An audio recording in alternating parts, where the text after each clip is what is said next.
Giuse, io sono emozionato. Come mai? Di che ci parla oggi? Si parla di una cosa che a me mi va un sacco.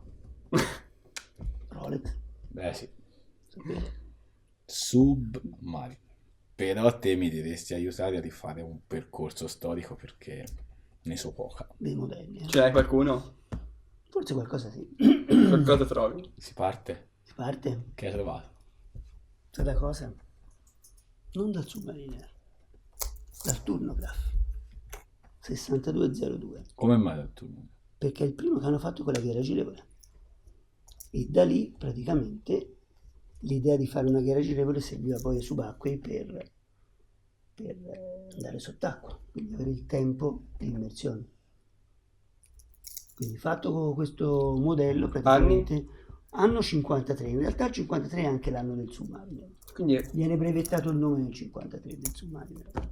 E quindi anche sono se in coetanei. realtà diciamo sembra che sia uscito l'anno dopo, però nel 53 viene brevettato il nome Submariner. Con i primi modelli, con cassa piccola come questa, del la 38? coroncina piccolina, cassa di 38, quadrante sempre nero e scritte gilt dorate. E ne fanno una buona serie perché fanno il 6204, il 6200, questo era il 6202 e il 6205, quindi praticamente tutti e tre i modelli si evolvono in pochi anni, in giro di 4 anni, con piccole differenze di dimensioni eccetera per riuscire ad avere una cassa che sia il più possibile impermeabile. Faceva acqua. Faceva acqua, qualche problema lo dava. Qualche problema lo dava e... Ma là lo prendo io se faceva acqua. No? È una buona idea.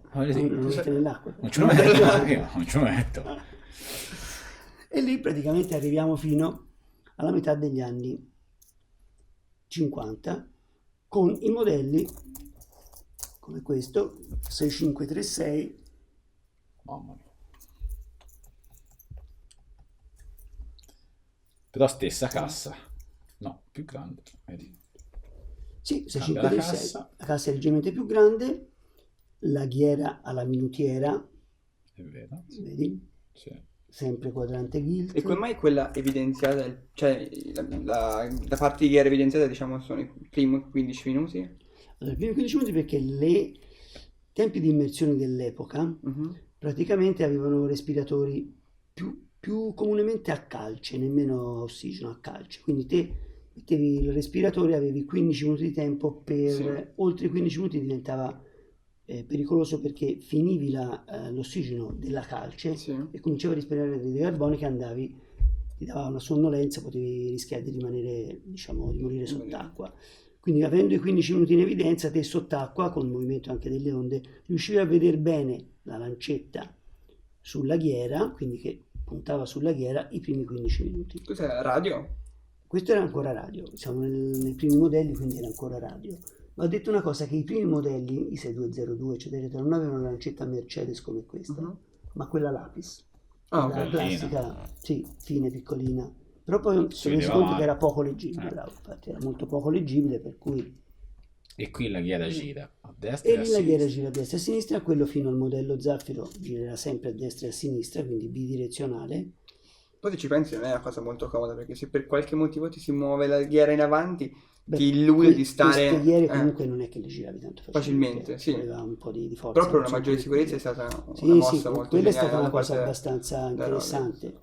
Per esempio questo modello rispetto a quel 6536 ha una particolarità superiore, cioè è anche underline, cioè sotto la scritta Submariner c'è una barrettina. Sì. Ecco, la barrettina che si vede è l'underline. L'underline la Rolex l'ha usato un po' stranamente su tanti modelli, sempre con parsimonia, cioè non tutti i modelli portavano l'underline.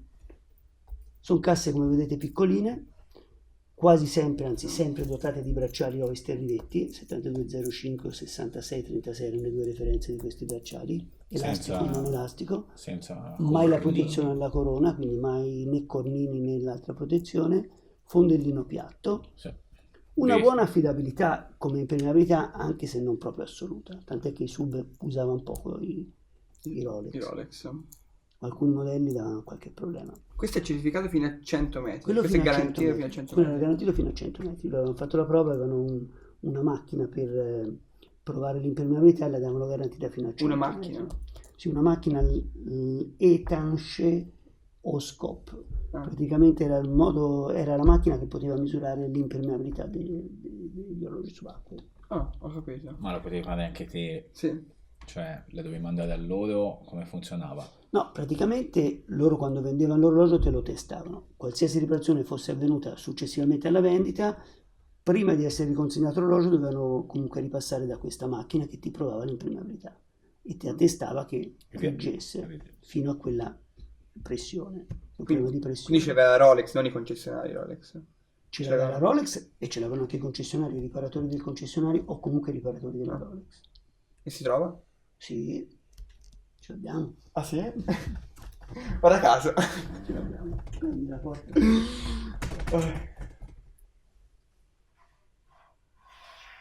Le scatole sono incluse con la macchina?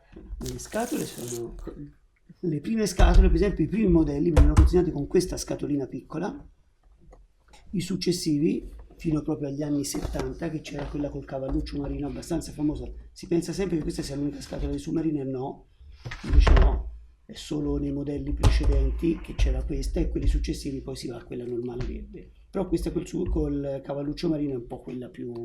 È l'icona. Sì, per i 5513 specialmente è quella che più la gente chiede. E come funziona questa macchina invece? Allora, la macchina funzionava in questa maniera, cioè veniva presa abbassando questo, si pompava acqua, Sì. si pompava qui dentro piano d'acqua, si pompava aria nell'acqua, qui veniva attaccato l'orologio togliendo il bracciale, si chiudeva la valvola, che era Sì. questa, si chiudeva, tac, chiusa, e poi si cominciava a pompare acqua.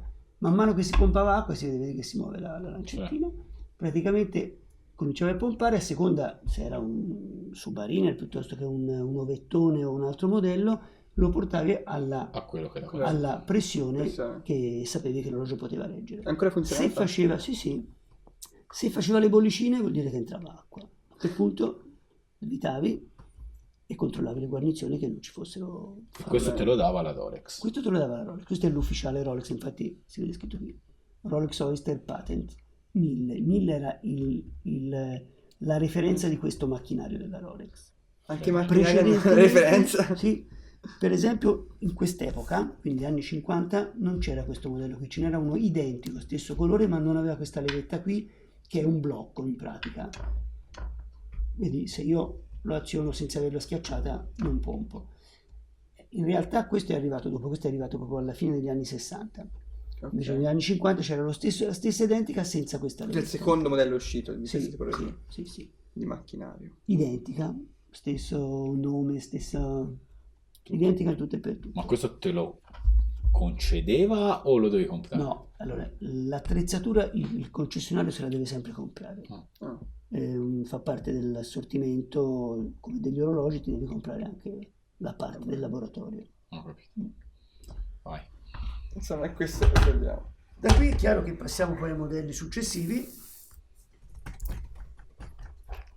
e forse il più famoso modello dopo i 6536 è chiaramente il 6538. Perché? Perché è il primo modello 200 metri. E basta. Cosiddetto, no, c'è qualcos'altro da dire. Perché, che è successo nel 53, oltre ad essere uscito il primo Submariner, Giuseppe? Ma forse qualche libro, è uscito un libro. Che è uscito il libro? Il libro è uscito. Biancaneve? Biancaneve. Non era No, Biancaneve. il primo libro, il primo romanzo di James Bond. Di Ian Fleming. Sì. Nel primo film di James Bond cosa indossava Sean Connery? Indossava il 6538, ovvero questo modello 200 metri, con questo identico cinturino, piccolo particolare però, con un cinturino che invece di essere di 20 mm come il Lanza era di 16. Quindi chi l'ha montato non sapeva su che orologio andava e quindi era troppo piccolo. Infatti si vede nel fermo immagine. Vuoi vedere? Faccio vedere. Nel fermo immagine.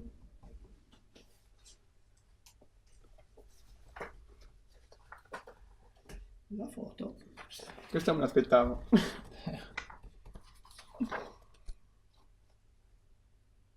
Di Sean Connery. Ah, è Un vero. cinturino molto più piccolo. È vero. Visto? L'orologio è lo stesso. Il cinturino è identico, striscina verde, nero, bordino rosso. Che ci sta anche bene. Sì, ci sta anche bene, però Cioè, ci voleva della sua misura. secondo te ci sta molto bene uno che ha giacca bianca, gardenia rossa, questo tipo Questo- di cinturino, forse proprio benissimo no. No. Però, del resto in un'altra fotografia si vede, successiva di un altro film di James Bond, si vede lui con la camicia aperta, un po' di pancetta anche devo dire, e questo orologio al polso. La foto è un po', c'è sul libro, la foto è un po', se li vuole, non proprio nitida, però si riconosce bene la pancetta e l'orologio. Le due cose che si riconoscono bene sono quelle due.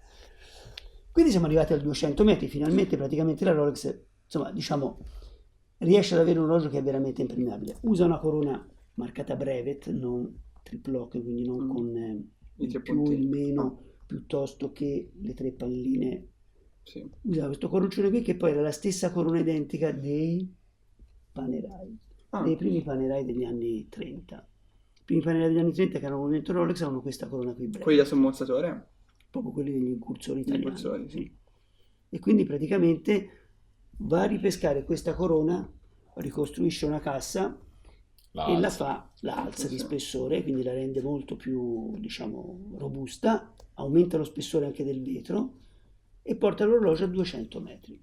E quindi vediamo due tipi, tutte e due gilt, tutte e due minutiera chiusa, tutte e due solo Swiss, quindi non ancora col Swiss T minore di 25. Due belli orologi questi, Ti sta a significare? che praticamente aveva il radio invece che il trizio. Il trizio. Sì. Cioè il T minore di 25 vuol dire che aveva il trizio, non il radio, Swiss chiaramente. T, Sì. il T sta per trizio, Che hai pescato? minore di 25. Ho pescato un orologio piuttosto raro che è un 5508, un orologio che ho fatto per poco tempo e anche diciamo in pochi esemplari. E questo ha la particolarità di avere, oltre ad essere il 5508, la scritta superlativo cronometro, cioè l'attestato di cronometro ufficiale. Ce ne sono pochi così, 4 righe. 4 righe. Bracciale Rivetti. e lastico. No. Sì. E Bracciale questo è del il suo? Quello è il suo elastico dell'epoca, diciamo che nell'epoca erano tutti elastici, anche perché portandolo sopra la muta e non avendo il pezzettino, Ma il pezzettino quando è venuto? il Quello pezzettino è zaffiro? arrivato con il 7205, quella referenza del bracciale che è arrivato sul vetro plastica intorno alla metà degli anni 60, 67 per la precisione. Quindi Perché non è molto comodo per un sub avere un cinturino, un bracciale però d'acciaio. elastico. Elastico e ti era già risultava un abbastanza aiuto. comodo perché Sì, elastico è già un riuscivi a passo avanti, chiuderlo comunque, e però per metterlo sulla sulla muta non è molto Questo è tanto. comodo. Bello, vero? Ok. Dopo. Bello e raro. Praticamente a questo punto Che dove bello. si arriva? Si arriva alle casse grandi, cioè finisce l'epoca, siamo intorno al 1959-60 e la Rolex abbandona la cassa cosiddetta piccola, Quindi 55, 12, 13. Esatto. Rivoluzione. la rivoluzione. E dove arriva? Praticamente intanto usa modelli con cassa grande, il paracorona che in una seconda fase sarà arrotondato, nella prima fase sarà come questo qui, a punta, ovvero i cosiddetti cornini. Tutto c'è anche su GMT. Al cornino Esattamente, così, vero? perché l'epoca è la stessa. Sì. E il taglio della cassa è più bassa, quella del GMT, eccetera, ma ha lo stesso tipo di paracorona. Hanno cambiato anche la tipologia di chiusura. Beh, allora, questo qui è un bracciale venduto in America, quindi questo ok. forse non sarebbe proprio il bracciale. In America chiedevano modelli anche con bracciale jubilé perché piaceva molto il bracciale jubilé. Quelli che venivano venduti, diciamo, in Europa erano sempre con l'Oyster Rivetti, Elastico.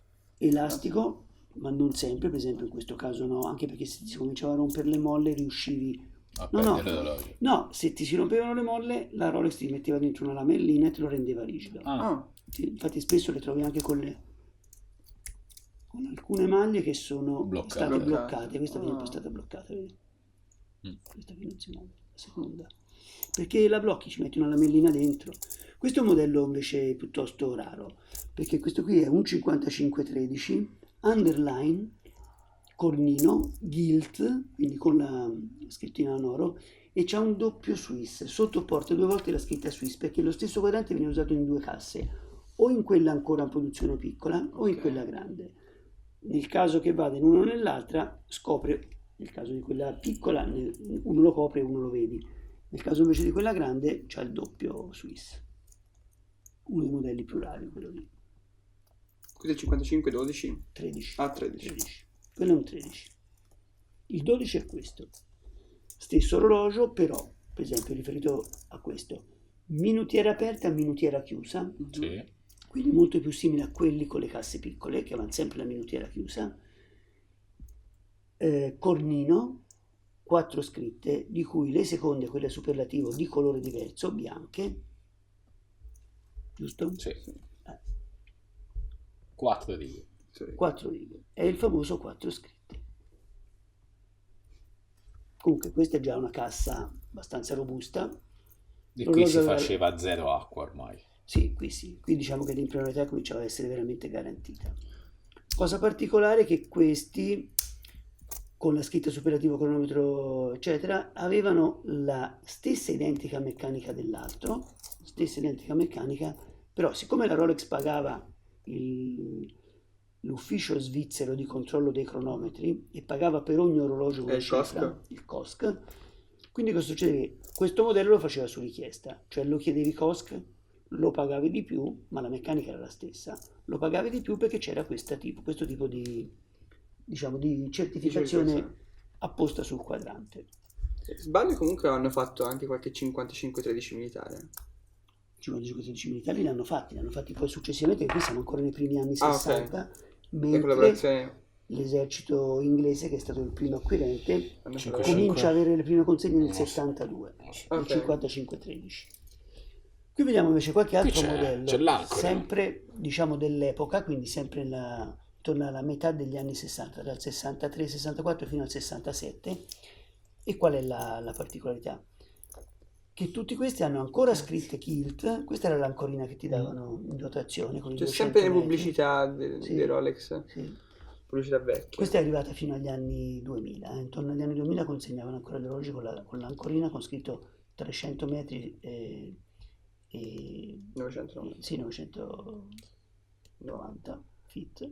Sì. Stesso tipo, c'è invece di esserci il fiocchino, c'è praticamente la catenina di metallo. Questo chiaramente per 200-360 Questa è- perché questa è proprio quella questo dell'epoca. modello Questo qualcuno lo usava con questo cinturino Tropic, tipico Questo? proprio degli anni 60. Bellino. Te lo ricordi? Me lo ricordo. Dove l'hai visto? Marlon Brando. Ecco, è quello di Marlon Brando. Come Marlon Brando. Sì, questo. quello di Marlon Brando nel suo GMT senza laghiera, mentre girava il film Apocalisse. Comunque credo che Marlon Brando sia l'unico ad aver levato la ghiera al Non l'ha GMT, levata, l'ha persa, L'ha persa. è diverso. a differenza di qualcun altro. Secondo c'è me levata? qualcuno ce l'ha levata, Qualcuno- ma lui l'ha persa. Arriviamo quindi intanto Tanto si cresce. si cresce, quindi la cassa rimane sempre quella.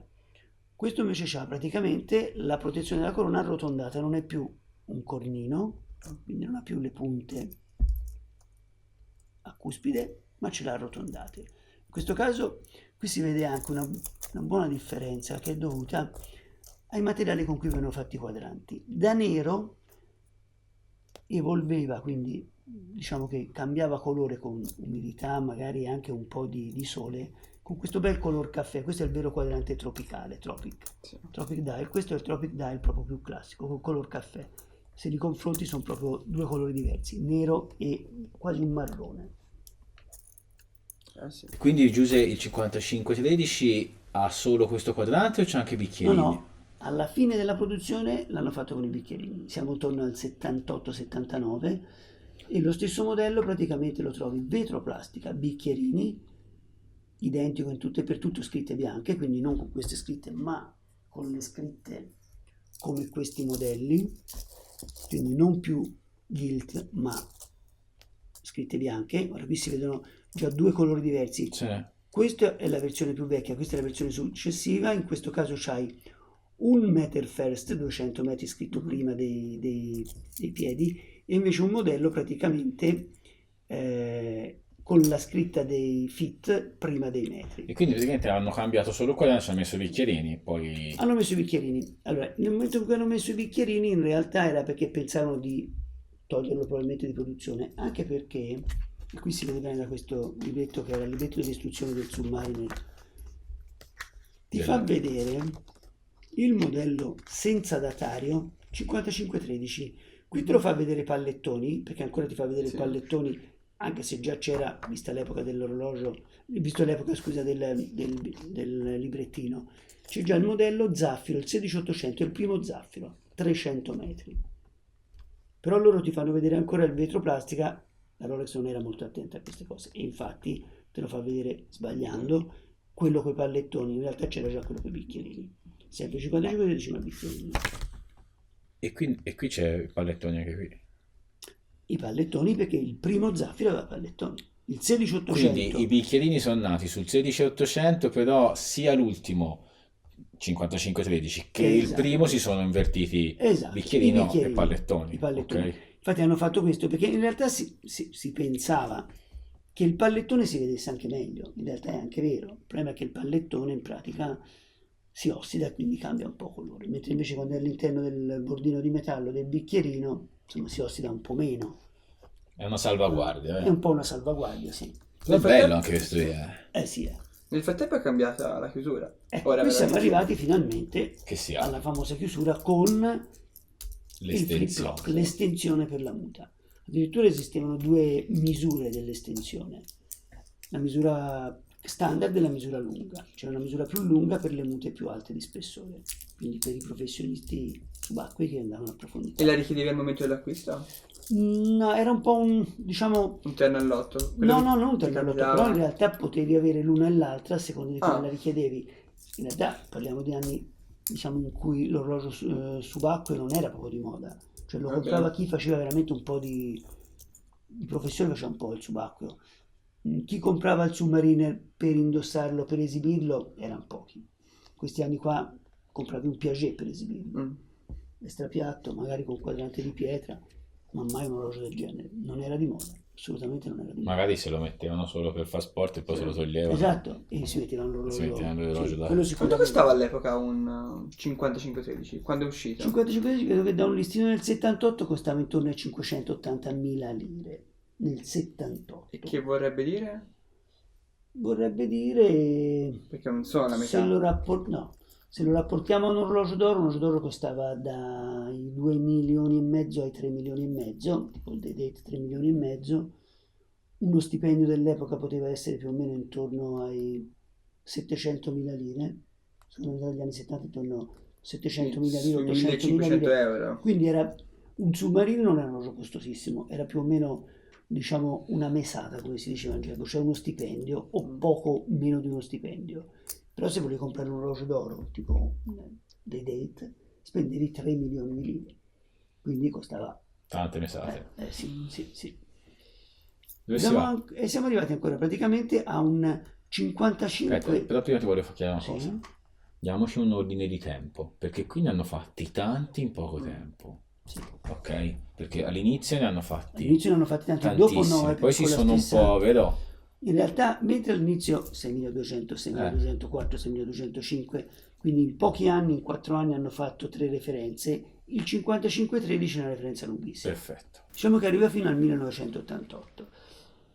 L'ultimo modello della serie in pratica è il 5512, sempre quindi 4 scritte, con la cassa grande e le scritte bianche, prima l'abbiamo visto con Sì. le scritte Mezze bianche con e le mezze scritte oro. di 2 colori, perché qui siamo Sì. all'inizio, quindi è un gilt, ma la Rolex l'ha fatto anche con le scritte bianche, che è questo. Un bell'orologio, un orologio Che che. poi la Rolex alla fine le faceva, ma non è che per collezione. No, no. La Rolex per collezione credo che non fa e non faccia mai niente. Poi è, diciamo, è il mercato che rende l'orologio collezionabile, ma la Rolex non fa mai il modello. Molte delle cose che oggi sono, diciamo, collezionate e le differenze tra modello e modello, in realtà sono errori della Rolex o comunque varianti dovute a fornitore dei quadranti che faceva la R in una certa maniera, fornitore delle ghiere che le facevano un certo tipo rispetto a un altro. E alla fine le grandi differenze ora si vedono, ma si vedono nell'arco dei 30 anni, 40 anni di produzione. In realtà, se in 40 anni di produzione magari lo stesso fornitore non ha più lo stesso cliché, cambia il cliché, oggi vedi la differenza, ma in realtà le R della Rolex piuttosto che la corona della Rolex come simbolo, diciamo, della ditta, viene cambiata almeno, anche sul submarino, almeno 4 volte. Comunque è un casino stare dietro a tutte le variazioni di un modello. Non bisognerebbe starci come tutto dietro. Secondo me alla fine... No, su ma anche per certe capire se un cose- orologio è vero o meno, nel senso, Beh, quello sì, però insomma... cioè, dici, lo vedi, sì, le però variabili, sì. diciamo, della ghiera o del quadrante raramente sono indicative sull'originalità del pezzo, piuttosto magari, per esempio quelli falsi dell'epoca, quindi quelli vetroplastica, sono fatti veramente male, quindi non prendi neanche in considerazione. I falsi di oggi magari un po' meglio, quello sì. L'unico, Giubile. Col Jubilee. Come ti ho detto, però il Jubilee non lo montava la Rolex, ma lo montava il concessionario americano, cioè l'importatore in America, per l'America, portava anche il bracciale Jubilee per il Submariner, quindi con l'attacco per il Submariner, e lo vendeva con questo qua. L'abbiamo forse anche già detto, ma con questa stessa identica forma, quindi orologio con bracciale Jubilee Submariner, nel film Il Maratoneta a Dustin Hoffman viene rubato l'orologio dal tassista e ha Jubilee montato, non ha l'Oyster. Siamo negli anni 70, per cui arriviamo a questo punto ai modelli forse più conosciuti nel mondo del collezionismo, ovvero i militari. Il 5513 del 72, dal 72 fino al 76, e il 5517, 76-77, Poi 17 differenza solo militare. solo militare, Per l'esercito hai detto? inglese. E quando si dice inglese si intende l'esercito che anche era dislocato nelle varie colonie, quindi sempre l'esercito britannico più che inglese, però anche nelle varie colonie, il quale ha una T sul quadrante del trizio, le lancette a gladio. In partenza l'esercito praticamente consegnava solo orologi con la lancetta a gladio, e in partenza con la ghiera, con la minutiera, con tutti i minuti in evidenza. In realtà poi la ghiera con tutti i minuti in evidenza poi spesso veniva sostituita perché si rompeva il pallino o perché non era più luminescente, ma il ricambio era difficile trovarlo, per cui la ghiera sostituita era poi quella del 5513 normali. Devo dire che la stessa cosa succedeva anche con le lancette, ore, minuti e secondi, perché Cioè, quindi te ti sei trovato nel corso degli anni molto spesso del- ad avere degli accostamenti Ecco, diversi di epoche. compravamo all'epoca dalle aste dell'esercito inglese, Ah, è da lì che sono usciti fuori. e da lì che sono usciti fuori. Loro vendevano solo con Non venivano asta. lasciati agli ufficiali? No, non venivano mai lasciati agli ufficiali. L'orologio veniva venduto dall'esercito, veniva sempre restituito all'esercito.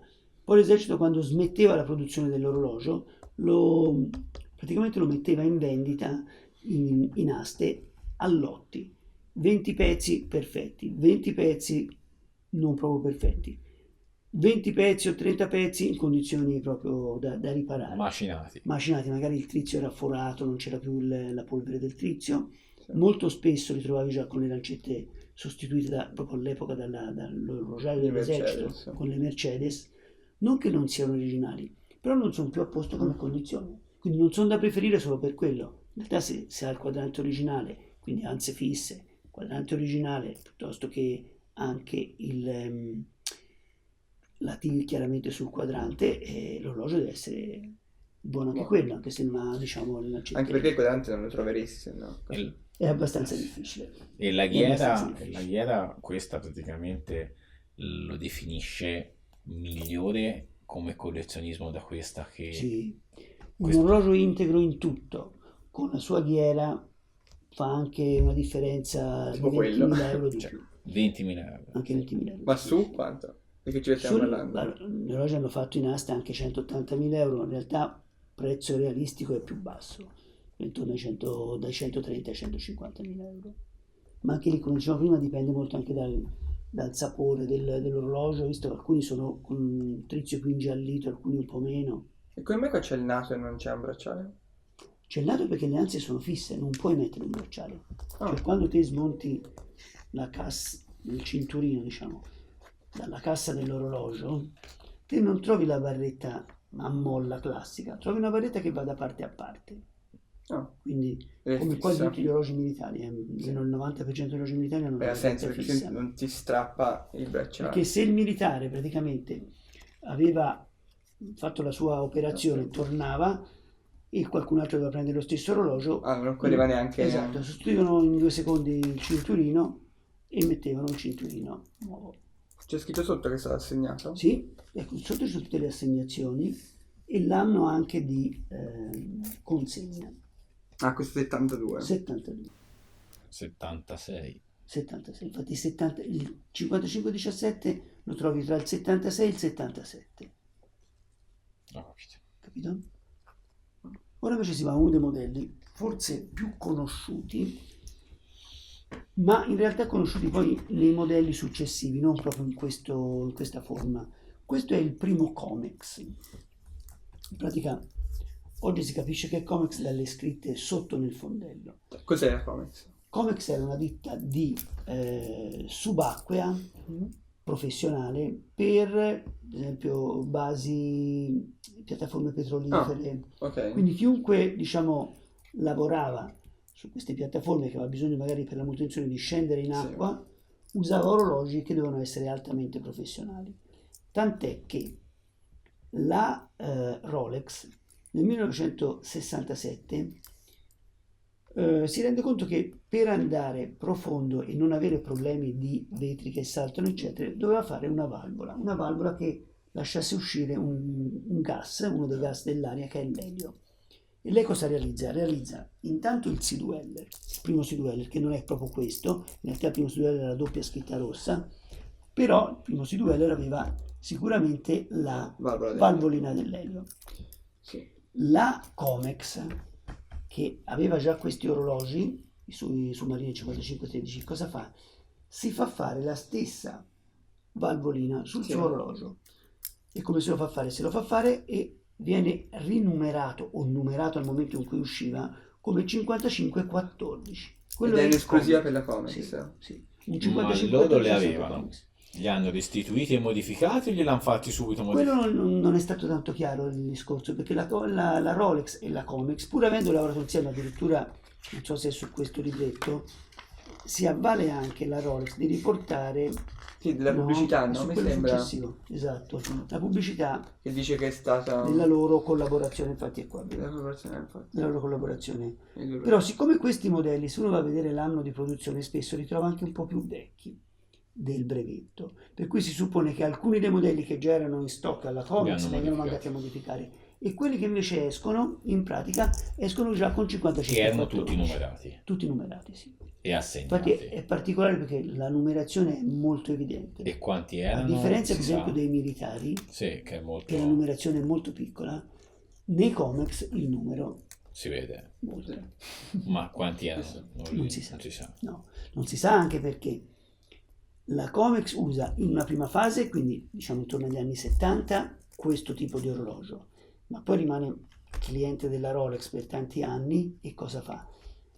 La Rolex nel frattempo evolve i modelli, arriva lo zaffiro, arrivano i modelli col datario, ma arrivano i Sea-Dweller e tutti i modelli che arrivano in realtà loro li marcano sotto, quindi con questo stesso logo Rolex Comex e la numerazione lo trovi anche su modelli zaffiro, rari anche quelli, perché poi in realtà non è che ne compravano delle migliaia, non sapevano quanti erano i loro operai e quindi in pratica il numero degli orologi era sempre abbastanza parco.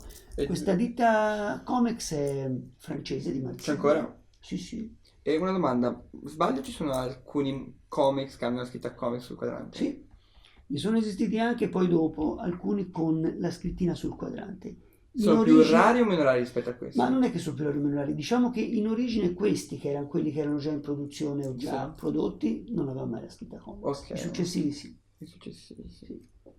E invece la seconda domanda era, ma venivano lasciati ai dipendenti o erano venuti da Comex questi orologi qua? No, questi venivano sempre restituiti. E la Comex l'ha messi sul mercato? La Rolex poi li metteva sul mercato. No, la Comex, sì. La Comex poi li metteva sul Sì. mercato perché alla fine quando gli orologi erano smessi faceva un po' come l'esercito. Cioè, Sì, vendeva. Costava poco? Insomma, O già costava all'epoca come un erano orologio richieste? usato, anche se era Comex. Diciamo che in quegli anni non c'era molto mercato sull'orologio usato sportivo, per cui, parlo di questi anni, per cui diciamo veniva venduto come un prezzo di un orologio sportivo usato. Idem il Submarine. E idem il Submarine militare. Sul militare praticamente costavano veramente poco perché i primi arrivati in Italia costavano intorno alle 600.000 lire, quindi siamo, Siamo indietro. sì, Sì. cioè i prezzi erano veramente bassi. Quando è che cominciato ad aumentare il prezzo? Praticamente dall'inizio degli anni 90 è cominciata a diventare forte la richiesta, specialmente in Italia. Devo dire che l'Italia è stata leader assolutamente di lancio come orologio di moda dell'orologio sportivo. Quindi Submariner, GMT Master, Explorer 2 sono stati, diciamo, lanciati in Italia come moda di orologio, specialmente per i giovani, ma comunque non solo per i giovani. Però siamo già alla fine degli anni 80, 89, 90 e tutti gli anni 90. Non si è mai più fermata. Non ho mai avuto poi un calo. Devo dire che però prima degli anni 78-79 non c'era assolutamente vendita di questo se non a chi era professionista.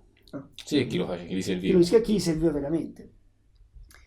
Praticamente a questo punto abbiamo già visto i modelli, questo Sea Dweller che aveva il datario e quindi praticamente la Rolex nel Però 67 senza bolla. Sì. senza bolla perché è il Sea Dweller e quindi quella bollicina lì avrebbe creato questa bollicina qui, Esatto. la lente, avrebbe creato una pressione superiore in quel punto del vetro e quindi rischiava di far rompere il vetro alla profondità di 660 metri che erano quelli del vetro plastica Sea Dweller. La Rolex però cosa fa? Fa un modello con il datario 67. 67, Ok. nasce nel 67, il primo modello col datario nasce nel 67 e fa un modello che Referenza? 1680, 1680, firma rossa, si dice oggi perché la scrittina era rossa, cioè l'identificazione del modello in questo modello è rossa. Quindi in quel periodo lì la scritta è rossa. In quel modello lì la scritta è solo rossa 67. e vale sia per il Submariner che per il Sea Dweller. Ok. Il primo Sea Dweller aveva Quindi la io doppia scritta dal rossa. 67 al... Dal 67 fino al 74-75 Io se voglio un Submariner... lo trovi solo con la scritta rossa. Ok. Se lo vuoi con la data però. Se lo vuoi con Senza la data trovi No, ancora. no, se lo vuoi con la data. Si parla dell'orologio col datario. Praticamente questo c'ha anche la sua attestazione di cronometro ufficiale che non era poi la garanzia, infatti si vede bene anche dalla scritta. La garanzia in realtà era diversa perché era un libricino traforato come questo con lo stesso numero dove c'era il timbro anche del concessionario che l'aveva venduto e la data, mentre questa è l'attestazione, cioè questo orologio aveva subito la prova dell'ufficio COSC Cosca. e quindi praticamente gli davano questa attestazione. Chiaramente qui siamo nel 1680 scritta rossa come abbiamo detto. Subito dopo questo arriva quello con le scritte bianche. Quindi intorno al 76-77 esce lo stesso identico modello, identico in tutto e per tutto, Solita differenza. solita referenza identica, tranne il quadrante. Il quadrante a questo punto non ha più la scritta rossa ma porta le scritte bianche. Infatti la Rolex a questo punto non ha più nessun tipo di modello in giro con le scritte rosse, tranne il Daytona. Ok. Non Quindi più- la scritta rossa alla fine noi ce l'abbiamo. Ufficiale in questo periodo. 67, 70. Su tutti i modelli esatto. sportivi più o meno. No, No. Solo sul Daytona. perché per esempio l'Explorer 2 non ce l'ha. Però il Milgauss sì. Il Milgauss sì, ma ce l'ha addirittura anche prima. Prima sì, col primo Cioè negli Milgauss. fine anni 50. E prima non avevano mai scritte rosse. Allora, le scritte rosse prima si trovano nella profondità dei metri, addirittura in un modello proprio anche di un primo Submariner, nel superlativo cronometro ufficialmente certificato e i metri anche, 100 metri in quel caso, e praticamente in quel modello lì appare per la prima volta la scritta rossa. Appare anche in certi modelli ovettone ed Just, lì ne vedi diversi con la scrittina diciamo del superlativo cronometro o del 100 metri. Però la scritta Submariner ce l'ha solo uno rosso. Sì. Un modello, un tipo, un periodo. 1680, anno 67-74, Ok. è questo qua. Praticamente questo modello è l'ultimo modello con vetroplastica. La referenza era, come abbiamo detto, il 1680. Da qui passiamo praticamente al modello con vetro zaffiro. Il modello vetro zaffiro porta i 300 metri di profondità espressi sul quadrante e le referenze sono il 16800 o il 168.000 che è identico. Non si sa per quale motivo in alcuni modelli c'è uno 0 in più. pare per quelli mandati in America, ma non è proprio così certo, perché in America per ordinare i pezzi ripetevano l'ultimo numero, probabilmente avevano bisogno di avere 6 numeri e quindi il 168.000 era riferito a quello. Quel modello con vetro zaffiro porta i pallettoni, quindi ha i pallettoni come il modello 1680, però il vetro è già zaffiro e 300 metri, tant'è che non è lo stesso quadrante, uno è 200 metri, l'altro è 300 metri, però tutti e due sono con pallettoni. Qui siamo nel 79, 78, 79. Si aspetta gli anni 80. Sì, arrivano gli anni 80 e praticamente... Lo Zaffiro 83? Lo No, Zaffiro nel 83. 83, sì. Quindi sta poco in produzione. Infatti, qual è il modello che arriva? Arriva finalmente questo modello qua. Finalmente, sì. insomma. Questa è già la seconda serie, perché dal 16800 o 168.000 pallettoni prima, ma bicchierini dopo, arriviamo al 16610, questo, che ha sempre invece in questo caso i bicchierini, quindi il bordino intorno al trizio, sempre 300 metri, nero lucido il quadrante. Questo quadrante peraltro è un quadrante che ha avuto molto successo perché era molto più robusto del modello 16800. Il 16800 o il 168.000, che è la stessa cosa, era con i bicchierini come questo, ma aveva un problema di umidità, cioè si deteriorava il quadrante. È difficile trovare un 16800 col quadrante originale perfetto, hanno sempre problemi.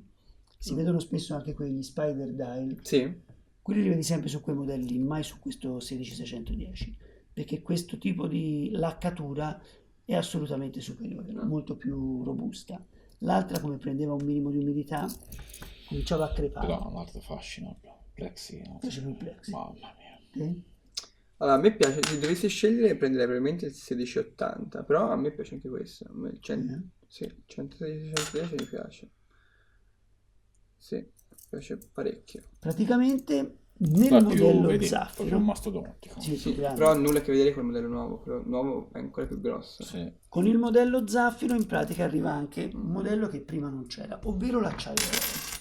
L'acciaiolo non esisteva nella versione plastica. Quindi praticamente, no? Da oggetto dedicato allo sport, Bravo. solo Più sport, che sport, diciamo, militare, professionalità. professionale in generale, qui ora però si va anche un po' all'estetica. Beh, quando comincia ad arrivare l'oro vuol dire che del Eh, subacqueo c'ha più. abbiamo già perso quasi tutto. Perché chi è che va sott'acqua con un orologio come questo, blu, con l'oro? Poca gente. Infatti siamo già negli anni fine 80, primi 90. In cui comincia ad andare il Submariner. Comincia ad andare il Submariner, quindi si comincia... non abbiamo parlato di quelli d'oro, ma in realtà quello d'oro C'era, esisteva. ma prima. Esatto, quello col vetro plastica addirittura. Il vetro plastica 69. 1680, Sì, è vero. quindi come questo, quadrante oro, nipple cosiddetti piccoli, cioè bicchierini piccolini, molto bellino quell'orologio. Esiste anche lì in due versioni, nera o blu, come questa. E te non ce l'hai. No, Non ce n'è anche un orologio stasera. Non ce l'abbiamo. No, infatti quello non ce l'abbiamo. Devi al comics se prendi quello.